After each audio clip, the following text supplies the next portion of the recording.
Hey there, family and friends. Welcome back for Family Time 51. This week, as we re examine self management, we're talking about our needs. And that's something we all share as human beings. We all have needs. Some of them are the same and some of them are different, but we all try to meet our needs in a different way. When writing, we try to look at what are a character's wants and needs.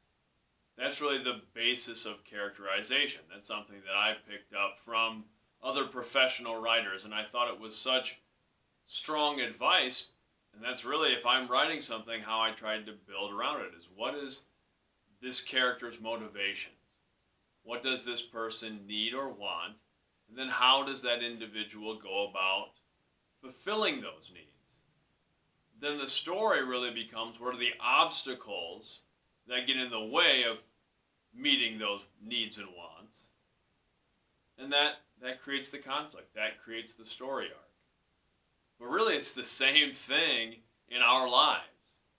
We all have these needs and wants, and we try to meet them in different ways. Conflict arises when our pursuit of meeting our needs runs into someone else's pursuit of meeting their needs. And as teachers, we have to be aware of our students' needs. And that's something that's talked about in education classes. We're all familiar with Maslow's hierarchy of human needs, which we're going to talk about in class this week. And for those unfamiliar, Maslow's hierarchy of human needs basically says there are these basic human needs that we all have.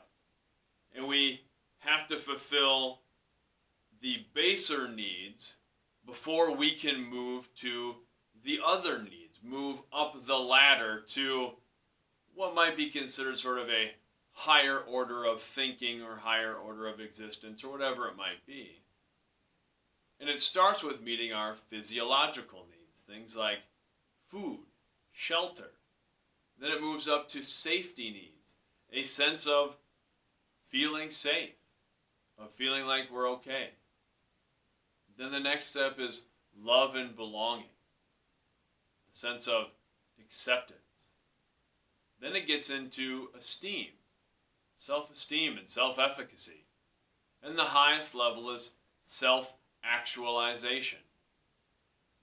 That's so important for us to remember in the world of education, because we know we have students who aren't having some of those baser level needs met outside of the school.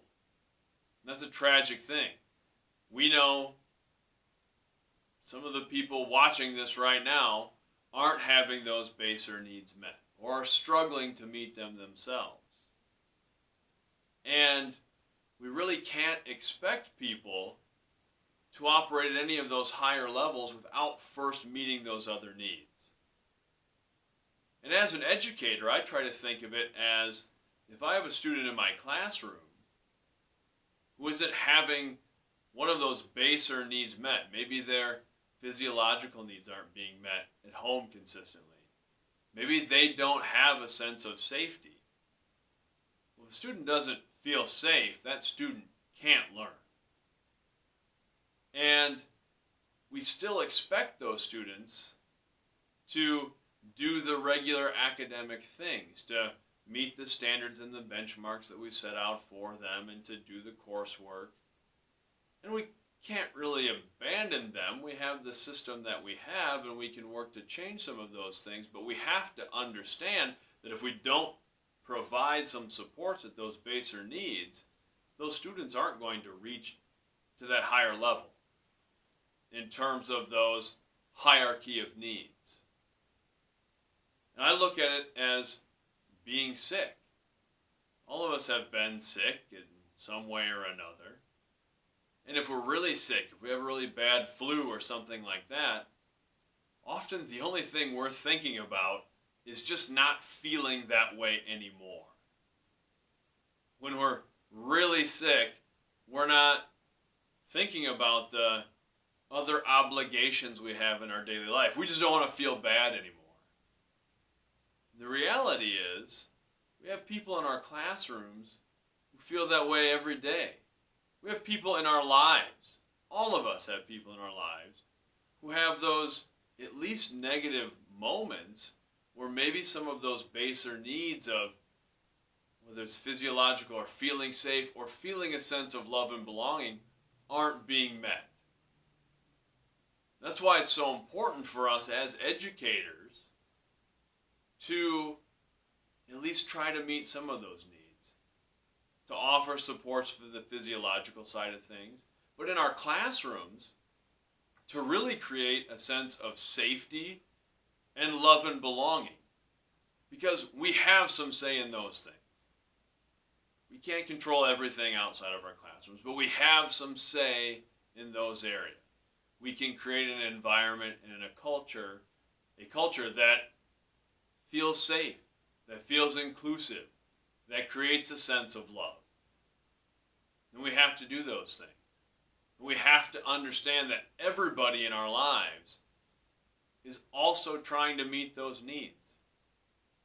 And we might pursue them in different ways. It might be acting out in a negative way. That's something that gets pointed out sometimes in education when maybe a student is acting out in what we would consider a negative behavior, but we do it in adult lives. All of us do it. We have maybe potentially damaging behaviors because we're trying to fill some need. That's such an important thing for us to consider. To consider what needs we're trying to meet, how we behave, how we do things to try to meet those needs, but then to also consider, because we're always pursuing empathy, to also consider what other people's needs are and what needs they're trying to meet. The other set of human needs that I really like, and there's a lot of different types of needs and motivations that have been identified, but I like the list that Tony Robbins has come up with. Tony Robbins, the motivational speaker and author, and he does a lot of different things. But he identified 6 human needs, which are basically certainty, variety or uncertainty, significance, love and connection, growth, and contribution. And I like all those things as well. And Tony Robbins asserts that we all work to meet those needs, but to varying degrees. We can be more highly motivated by one of those needs than someone else's. That person might be more highly motivated to meet another need. There's a stronger urge, a stronger pull there. That's something I think is so important to understand. That not everyone's trying to meet the same needs to the same level that we are. And our behaviors can come into conflict with each other. I know when I try to self-reflect and be honest, I think of the times that I've maybe had challenging situations in relationships, personal relationship, friendships, any of those sorts of things, or even when I've struggled to connect with a student or an athlete or something like that. And I have to go back and I have to be reflective and ask myself, okay, what need was I trying to meet by the way that I was behaving? And what need was the other person trying to meet by the way he or she was behaving? And where did conflict arise? If I'm being honest, I think sometimes my desire to fulfill my need for growth has caused conflict in some relationships that I've had.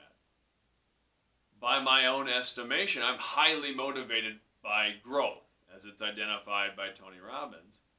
So I'm always trying to do something to push myself and learn something new and do something different. And that can become frustrating for other people. And I found relationships that I've had strained where I looked back and I think maybe that person is more highly motivated by significance. And not to be presumptuous about the needs of someone else, but I think maybe that person is highly motivated by a sense of significance. And that's not a bad thing. but wanting to feel needed, wanting to feel that sense of importance and inclusion. And sometimes I know I have been bad at helping other people meet that need when I'm locked into maybe one of my growth pursuits where I'm focused on this thing and I'm not really giving someone else a lot of attention or making them feel like they're included or significant in the endeavor. And we all have to do that. We all have to ask questions of ourselves of what are the needs we're trying to meet? What are our behaviors to meet those needs?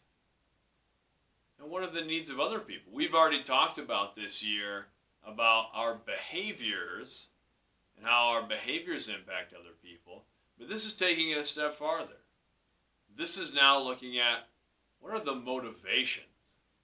What are the needs we're trying to meet that lead to those behaviors? We're going to talk about that this week. I'm looking forward to it. Always looking forward to another week of school.